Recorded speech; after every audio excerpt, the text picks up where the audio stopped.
Houve uma enorme apreensão de madeira.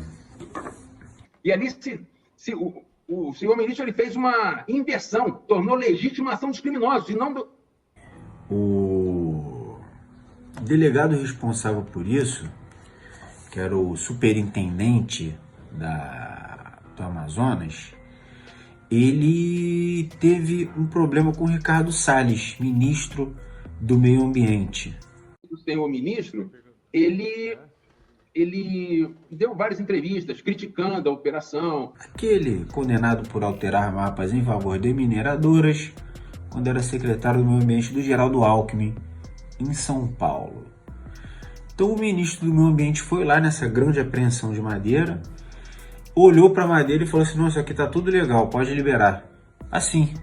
Não ficou só no discurso, ele foi até a área, fez uma pseudo-perícia. Mais ou menos isso, vocês vão ver no vídeo que eu vou mostrar aqui do delegado Saraiva. Então o delegado Saraiva, muito incomodado com isso, fez uma notícia-crime contra o Ricardo Salles e encaminhou para o Supremo Tribunal Federal.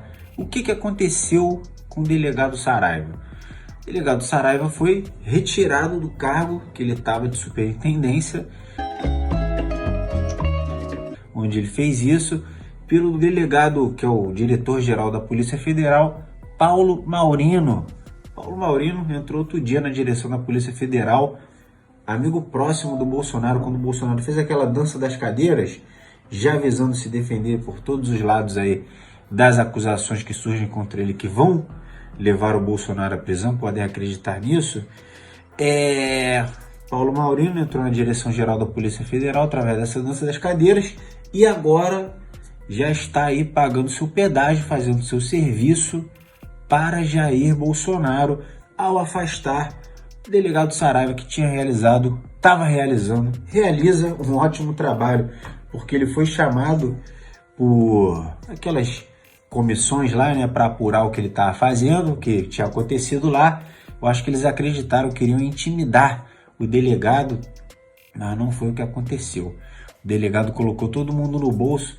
Eu vou ter que fazer 2 vídeos sobre isso. Essa aqui é a primeira parte, galera, que eu vou mostrar quando o delegado Saraiva fala do Ricardo Salles e do que aconteceu. Vale muito a pena a gente ver.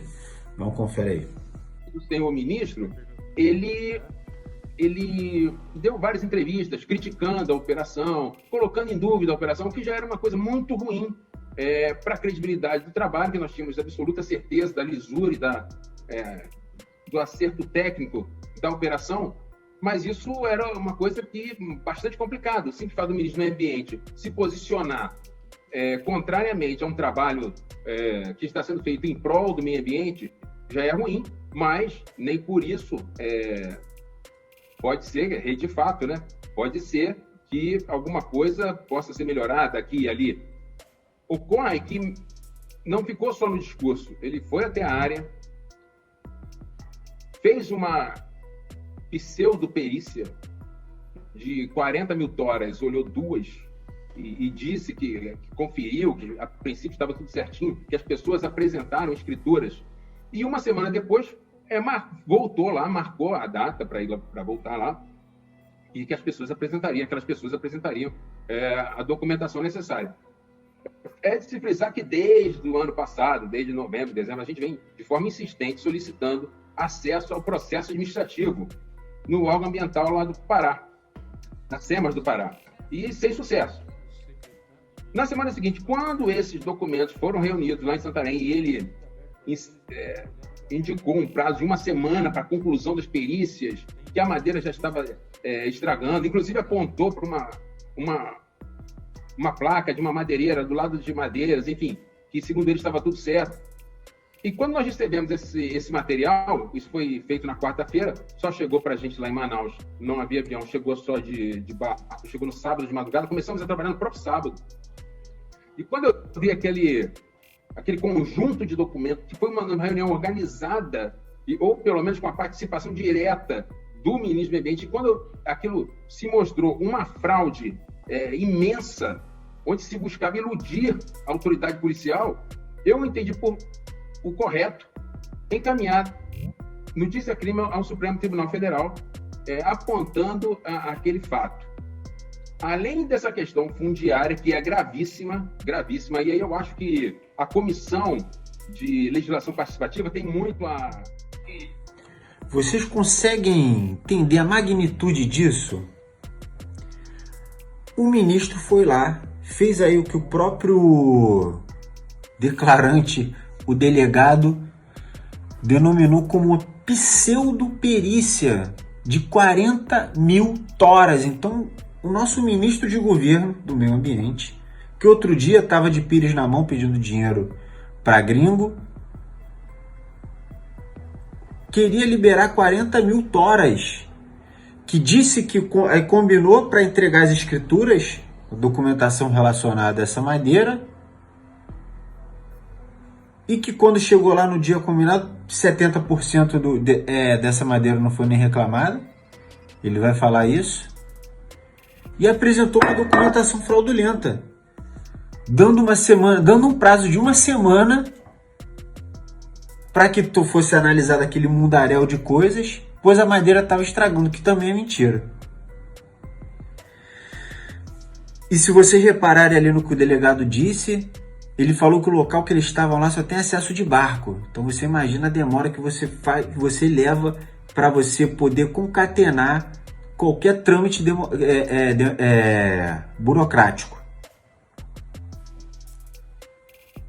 Então você tem uma reunião organizada com a participação do ministro, em que são apresentados documentos fraudulentos para liberação de madeira.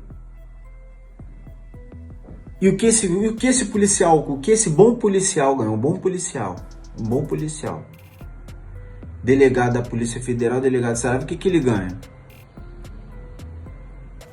Ganhou o afastamento do cargo que ele estava. Manobra realizada pelo diretor-geral da Polícia Federal, Paulo Maurino. Dá nome às pessoas. Qual o interesse? Qual o interesse público? Porque essas remoções, elas acontecem e tem que dar uma justificativa, né? E coloca lá, o interesse da corporação, esse tipo de coisa. Qual é o interesse em remover um delegado desse? Essa pergunta precisa ser respondida. Vamos ver aqui, vamos continuar ouvindo aqui o que ele disse. Vai ser muito útil essa minha fala, talvez, porque apontando essa questão da gestão fundiária no Brasil, que é um dos grandes problemas da Amazônia e é o que vem de braço dado com o desmatamento. Além disso, essas pessoas nessa área estão ocupando uma área que não é dela, porque quem comprou foi o Nelson, mas quem está na área é a Maria. Ou aquela terra é do Estado, e o Estado só pode dispor de suas terras por meio de licitação, ou por pessoa que é ocupante da área, um agricultor que ocupa, tem lá um marco temporal, mínimo de 5 anos, enfim. Mas não é o caso. A maioria dessas pessoas não são paraenses e não moram no Pará. Maioria, para não dizer todas. Então, essa questão fundiária é muito grave. Mas, além disso, as áreas de exploração não estavam sendo cumpridas. As áreas de proteção permanente não estavam sendo preservadas, retiradas da área de extração, né? Não pode retirar madeira, mesmo no plano de madeira, de uma área de preservação permanente. E as áreas de preservação permanente foram ignoradas. Também a extração fora das áreas determinadas. Existem aproximadamente 40 pontos de apreensão de madeira, mas apenas 10 pessoas apresentaram essa documentação. Ou seja, nós temos mais de 70% da madeira apreendida que não apareceu dono. Ninguém reivindicou. Então, isso é uma coisa muito séria. Porque se ninguém reivindicou, como é que o ministro do Estado pode dizer que aquilo ali está tudo certo, que a operação da Polícia Federal está errada? Não apareceu dono. O senhor ministro recebeu da Divisão de Meio Ambiente da Polícia Federal todos os laudos periciais que foram feitos. Ele tinha todas as informações necessárias para fazer um juízo de valor. Mais do que isso, essa empresa, a principal empresa que atua na região, já recebeu mais de 20 multas do IBAMA. Deve aproximadamente 9 milhões de reais em multas. Ou seja, existe, além disso, a presunção de legalidade e legitimidade dos atos do servidor público. E ali, o senhor ministro ele fez uma inversão, tornou legitimação dos criminosos, e não É escandaloso, que não tem muita coisa que a gente possa acrescentar ao que o delegado disse, tamanho que foi a exatidão e a clareza. E me assustou, o que mais me assustou disso tudo foi essa questão do Salles dizer que estava tudo ok, quando 70% do material apreendido não foi nem reivindicado. Então o Ricardo Salles queria fazer o quê? Ele queria revender aquela madeira ali em causa própria? Como é que ia ser isso? 70% da madeira, 40 mil toras, uma das maiores apreensões da história. Não tinha, as pessoas sequer foram reivindicar. Esse cara tá tão errado, tá devendo tanto que não foi nem reivindicar. E o Ricardo Salles querendo liberar isso. Apresentando nomes de empresa, uma dessas empresas aí devendo 9 milhões de reais. Ministro do Meio Ambiente defendendo uma empresa que deve 9 milhões de reais em multa. É como o delegado finalizou ali, que eu falei que ele teve muita exatidão, uma inversão de valores total, onde o ministro que deveria defender o meio ambiente defende criminosos. Eu vou fazer uma parte 2 aqui, porque tem o delegado falando lá na comissão, e realmente o negócio foi feio, foi ameaçado, teve mentiras, obviamente, né, porque são bolsonaristas, onde tem bolsonarista tem mentira. Bom, só para não esquecer, galera, redes sociais do Arthur Lira, vai lá, não sou eu não, tá? Vai nas redes sociais do Arthur Lira, presidente da Câmara, peço impeachment, me marca, que eu interajo com vocês lá. A partir de R$5, você vira membro do Reflexo no Todo, ajuda esse trampo aqui continuar existindo. R$5 é um valor bem pequenininho por mês, para você ajudar a solidificar esse trabalho aqui, para que essa mensagem chegue cada vez mais pessoas. Tamo junto.